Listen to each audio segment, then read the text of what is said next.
You are 19 years old, and you are at Sniper Boot Camp. The sun beats down relentlessly overhead. The temperature outside is pushing 40 degrees Celsius. Your entire body is sealed inside a ghillie suit, heavy, sticky. Over 15 kilograms of torn burlap sacks, parachute cord, and dried grass weigh you down. In the pale light of dawn, you personally dunked it into the muddiest, foulest-smelling puddle in the corner of the base. You smeared black mud on your face, slathered it on your neck and behind your ears.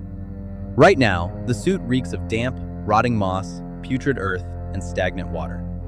It turns you into a breathing pile of garbage. You are crawling. Your abdominal muscles are clenched so tight they begin to cramp. Your elbows dig into the slushy mud, dragging your body forward. The toes of your boots dig deep into the earth, inching forward, bit by bit. Each movement covers exactly 3 centimeters. Sweat drips constantly. The salty liquid runs down the creases of your cheeks, spilling into your eye sockets, burning fiercely. You do not blink. You open your mouth to breathe ever so softly, so your breath doesn't rustle the strips of camouflage grass attached to the brim of your hat. A jungle centipede the size of your thumb scuttles across the back of your right hand. Its tiny, sharp legs scratch your skin. It itches unbearably.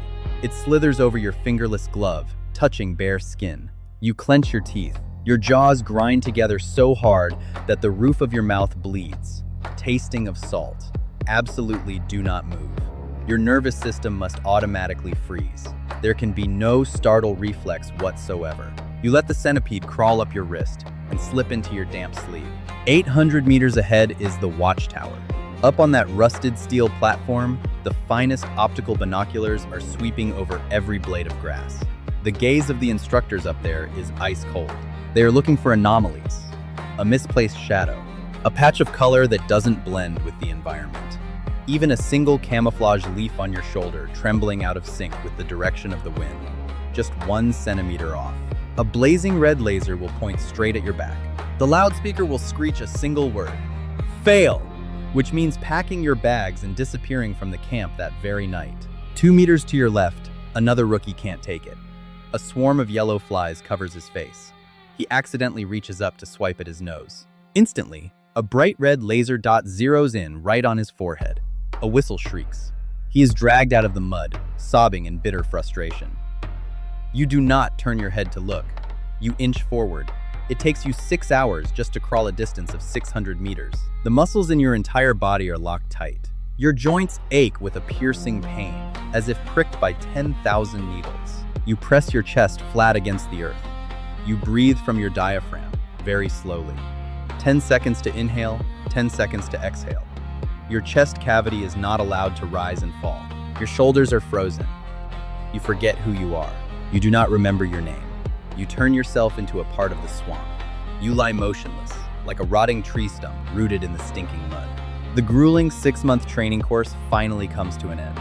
Half the men who lined up next to you on the first day either quit or were kicked out. Your calloused, cracked hands receive a flimsy certificate along with an envelope containing your assignment orders. No flowers are given, no congratulatory hugs, no applause. You hoist your heavy military rucksack onto your shoulder and step onto a tightly tarped transport truck. The manufacturing process is complete. The machine has finished forging the tip of the spear. In the blink of an eye, 2 years pass, and you are lying prone on the cracked concrete roof of an unfamiliar city in the Middle East. The bone-dry air hits your face. The wind carries microscopic grains of sand that sting your skin. Your nose smells nothing but gun smoke, half-burnt garbage in the streets below, and metal scorching under a sun that reaches 45 degrees. You have been lying in this exact position for 24 hours, not moving, not standing up. The sand-colored camouflage paint on your face is caked with sticky sweat. Dust coats your eyelashes. You press your right cheek against the freezing cold synthetic stock. The heavy sniper rifle is pulled tight into the hollow of your shoulder. The bolt is locked forward. You wear tactical gloves, your index finger resting lightly just outside the trigger guard. Close the left eye. Open the right. Looking through the lens of the optical scope, the world out there shrinks down. A black-rimmed circle sits still. The range-finding crosshairs lie dead center. Down in the street, several blocks away, deafening explosions ring out. AK-47 fire crackles wildly, angry screams. The roar of armored vehicle engines grinding over rubble. But to you, all those sounds recede into the background. they become harmless white noise. Your eardrums filter out everything unnecessary. Your sole focus is the black crosshairs before your eyes. Beside you, your spotter lies flat against the gravel-strewn rooftop. His eye is glued to a high-magnification spotting scope. He is chewing gum, his jaw working very slowly. His voice hums steadily through the earpiece attached to your ear. Things are heating up. Firefight at the intersection. They're pushing our guys into a corner. You don't respond. Eyes still glued to the scope, sweeping left to right, searching for high-value targets. Target sighted, the spotter's voice suddenly shifts. Ice cold, professional. Red brick building, 3rd floor. Second window from the left. Do you have eyes on? You inch the barrel. The crosshairs glide across walls, pockmarked with bullet holes. You lock your field of view onto the dark window frame. Confirmed. Distance, 840 meters. You don't answer. Your brain automatically switches into calculating physical parameters. Crosswind from 10 o'clock. Speed, 15 miles per hour. Pretty strong. Slight dust devil at the 500-meter mark. Your left hand leaves the stock, reaching up to twist the elevation turret on top of the scope. 1, 2, 3, 4. 4 distinct clicks ring out. You twist the windage knob on the side. 1, 2. You mentally calculate wind resistance.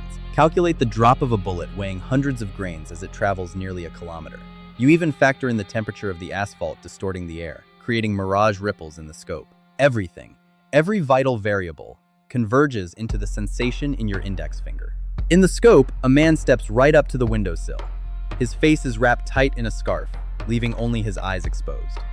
He hoists an anti-tank rocket-propelled grenade launcher onto his shoulder. The dark muzzle points straight down at the intersection, where your side's armored vehicle is jammed tight amidst the rubble. His finger starts to hook around the RPG's trigger. In just 5 seconds, the armor-piercing warhead will tear through the military vehicle's hull. Target is in position. Are you ready? The spotter asks quickly. Your eye is fixed on the tattered ribbons tied to the antenna of the building opposite. They are fluttering wildly. Suddenly, they drop. The wind just died down. A moment of perfect, natural stillness. Wind hold. Fire at will. You part your lips slightly. Exhale a long breath. You slowly squeeze all the air out of your lungs. Everything around you stands absolutely still. Your heart rate slows down. Thump, thump. Your heart beats once.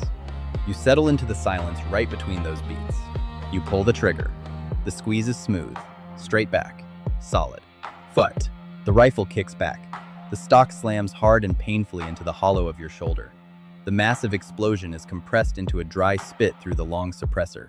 The bolt automatically slides back. The scalding brass casing ejects from the chamber, clinking onto the concrete floor. The acrid smell of burnt gun smoke shoots straight up your nose. You absolutely do not blink. You do not take your eye off the scope. You tense your shoulder to absorb the recoil. You watch the bullet's flight path. Through the lens, you see the torn air spiraling in the wake of the bullet. Its flight takes over a second and a half, tearing through the empty space, tearing straight into the center of the target's chest. The man's body jerks violently backward from the massive kinetic impact. He is thrown hard against the interior wall of the room. The RPG slips from his shoulder, falling to the street below with a shattering crash. He slumps to the floor, exactly like a sandbag with a snapped strap, motionless. Brick dust from the wall billows up around the corpse. A human life just vanished. There is no dramatic music, no slow-motion replay, no dying words. It is simply a physics equation that has just been solved. The wind on the roof howls again, carrying sand and dust. You remain perfectly still in your firing stance, waiting. Inside your chest, it is completely empty. There is no feeling of triumph, no overwhelming remorse. You only feel a chill run down your spine. Target neutralized. Good effect on target. The spotter folds up his binoculars. You reach your right hand up and grab the bolt handle. Yank it hard. Chamber around. Your hand calmly loads the next bullet into the chamber. The crosshairs begin sweeping across other windows again, continuing to search for new threats. One job done. You are 28 years old, and you are curled up under the hollow roots of a giant banyan tree in a gloomy tropical jungle near the border. The desert-colored camouflage uniform has been turned in. The system issued you dark green tiger stripe fatigues. You are no longer surrounded by protective, reinforced concrete buildings. There is only the damp, interlocking canopy of the jungle, completely blotting out the sunlight. Trees are tangled with vine. Rotting leaves blanket the ground beneath your back, smelling foul. The stench of mold, animal feces, and moss is overpowering. The air is extremely damp, so suffocating it's hard to breathe. It feels like you are sinking to the bottom of a thick lake. The mission this time: ambush, track, and eliminate a high-value target. An armed smuggler moving along a trail cutting through the jungle. Ambush duration: 3 grueling days and nights. The commander's orders rang clearly through your earpiece 3 days ago. Do not move from your position. Do not make any noise. Do not light fires. Darkness envelops the tree hollow where you hide. Your damp camouflage clings to your skin. Sweat soaks the back of your shirt, pooling sourly at your waist. The skin under your heels shows signs of ulceration from soaking in mud-drenched boots for 72 hours. You do not sleep. Or rather, you cannot sleep deeply. There are only moments when your eyelids droop, because the exhaustion is too much to bear. You doze fitfully for 5 or 10 minutes, then jerk awake, your finger tightening on the rifle grip when you hear a dry twig snap somewhere in the desolate night. Jungle blowflies buzz relentlessly in your ears. Swarms of starving mosquitoes cover your swollen face. They pierce their needle-sharp proboscises through the thick layer of camouflage face paint, stabbing straight into your pores. They suck your blood until their red bellies are bloated, sluggishly flying away or dropping onto your collar. It is excruciatingly itchy and painful. You close your eyes, bite your lip tight, endure it. Moving your hand to scratch right now means signing your own death warrant. The toxic, unforgiving jungle is testing your ultimate biological limits. As night falls, the jungle temperature plummets. The cold mist cuts to the bone. The wind sweeping through the tree hollow makes you shiver violently. You are not allowed to stand up and walk 10 paces back to relieve yourself. You are forced to urinate right in your field uniform. The warm urine flowing down your thigh brings a fleeting moment of warmth before quickly turning freezing cold in the jungle wind. It is sticky and clammy, chafing against your inner thigh. Late afternoon of the 3rd day. The sun begins to set. The sky turns a sullen gray. Suddenly, the rustle of footsteps crunching on dry leaves echoes. From a distance, the murmuring of voices. You open your eyes wide. The sleepiness vanishes completely. The target appears on the mud-slicked trail. He wears a leather jacket, a half-smoked cigarette dangling from his lips. Flanking him on either side are 2 rugged guards, gripping assault rifles. They move with extreme caution. You squint. Press your face close to the scope. The shooting angle is incredibly narrow. Your only firing window is barely a handspan wide, sandwiched right between the trunks of 2 ancient, slippery, moss-covered trees. Thick fog begins to roll in, blurring your vision. High humidity refracts the light, making the target appear to dance in the scope. Distance: 1,200 meters. At this range, the bullet must thread the needle through countless layers of dense foliage and branches. You reach up and twist the scope's elevation knob, slowly adjusting. You anticipate the target's walking pace. You place the crosshairs to lead him, right at the gap between the 2 tree trunks. Hold your breath. Choke down your heartbeat. Your body turns into a block of lifeless stone. He steps into the crosshairs. Pull the trigger. The recoil kicks violently into your shoulder. The explosion shatters the stillness of the jungle. A whole flock of panicked birds flaps wildly into the sky, shrieking noisily. Through the scope, you see the target stop dead in his tracks. The bullet struck him right in the Adam's apple. He pitches forward, face planting into the thick mud, dead instantly. The guards fall into sheer panic. They don't know where the shot came from. They scream and curse loudly. The 2 soldiers blindly spray AK fire into the surrounding jungle.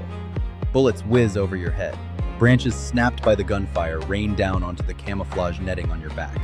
Their empty casings clatter to the ground. You do not linger to see the results. You pull yourself back. Quickly detach the rifle's bipod. Separate the barrel and the stock, shoving them hastily into a waterproof canvas bag. Sling your rucksack over your back. You press your stomach flat against the muddy ground, using your elbows to slither backward out of the tree hollow just like a giant python. You crawl backward for hundreds of meters, melting into the pitch-black darkness of the deep jungle. You leave behind a corpse lying face down in the mud, the chaos of the rebels, and tens of thousands of buzzing jungle mosquitoes. What you didn't anticipate is that parasites carrying malaria from the mosquito's venom had quietly slipped into your bloodstream. They invaded through scratches on your skin, penetrating deep into your veins. You were completely unaware of their existence. Your superiors didn't care either. As soon as you reached the extraction point, a helicopter was already waiting. They kept you on the move, draining your stamina for missions in yet another distant land. You are 35 years old, and you are standing on a rusted steel observation tower in the center of a military training ground. You are no longer a combat soldier. You are an instructor.